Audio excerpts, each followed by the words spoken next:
আসসালামু আলাইকুম।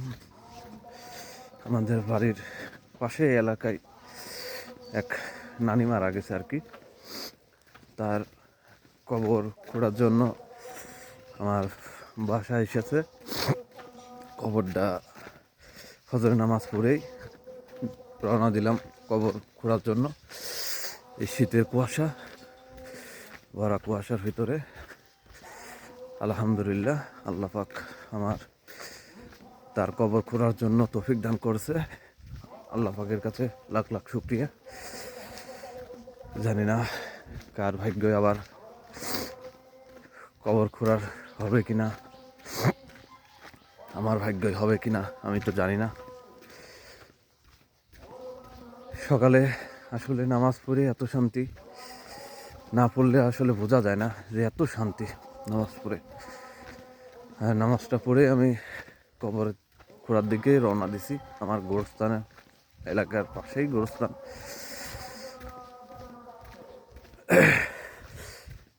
আজকে ঠান্ডা একটু বেশি।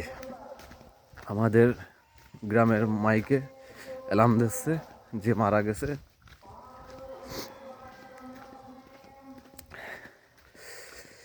দোয়া করবেন আমি যেন এভাবে সবার কবরগুলো খুঁড়তে পারি, এই তৌফিক দান করে আল্লাহ।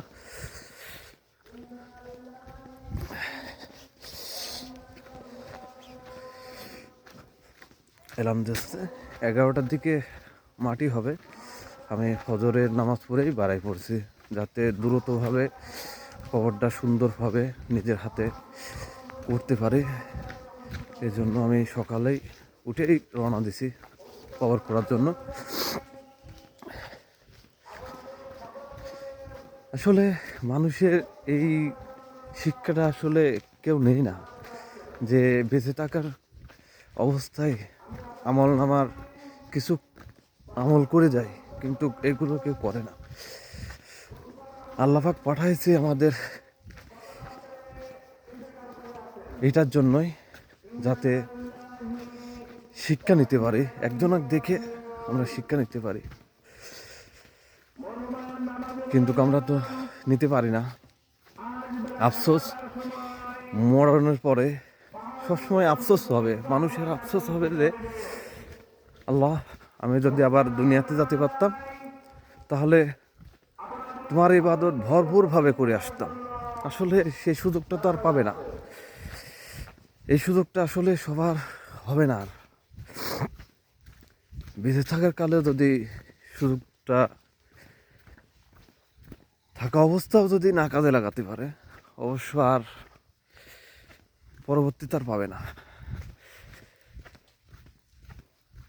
এই যে মানুষ যে ঘুমিয়ে থাকে, ফজরের নামাজ আদায় করে না, পাঁচ ওয়াক্ত নামাজ আদায় করে না, আসলে তাদের যে কি হবে আল্লাহ পাক ভালো জানে।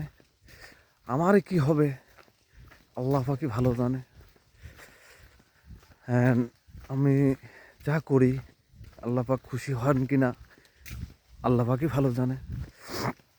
আমি চাই যে আল্লাহ পাক সন্তুষ্ট করার জন্য আপ্রাণ চেষ্টা করব,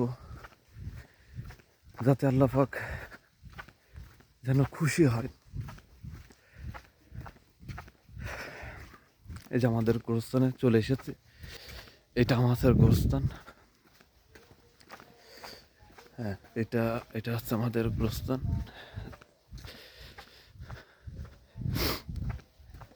আপনাদের কাছে একটাই অনুরোধ, আপনারা নিজের আমল নিজেই করে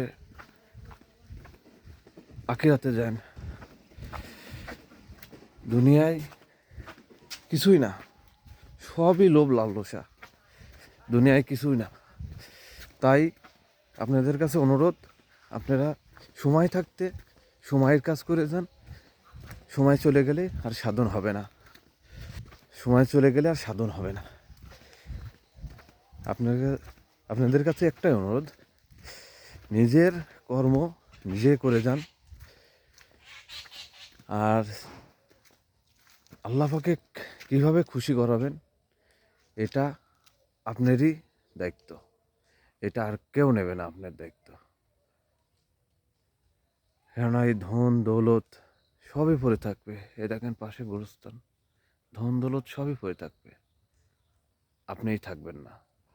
কত রাজা বাদশাহ চলে গেল খালি হাতে, কেউ কিচ্ছু নিয়ে যায় নাই, কেউ কিচ্ছু নিয়ে যায় নাই। আপনিও নিতে পারবেন না, আমিও নিতে পারবো না। এজন্য মানুষের সাথে ভালো ব্যবহার, ভালোবাসা, নামাজ পড়েন, এতেই আল্লাহ পাক খুশি হবে। আর আল্লাহ পাক খুশি করা মানেই দুনিয়ায় সব পাওয়া। তাকে যদি খুশি না করতে পারি, বৃথা, আমাদের সব কিছু বৃথা।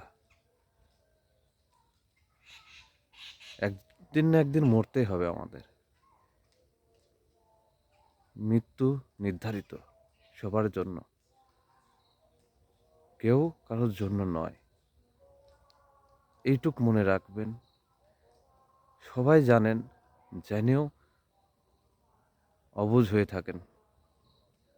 এগুলো ছেড়ে ইসলামের দিকে, নামাজের দিকে, হাদিস কোরআনের দিকে সবাই এগিয়ে আসুন, পড়ুন, নিজেকে বাঁচান। নিজেকে কিভাবে বাঁচাবেন সে চিন্তা করেন। কাউকে ছাড়বে না, আজরাইল কাউকে ছাড়বে না। আসসালামু আলাইকুম।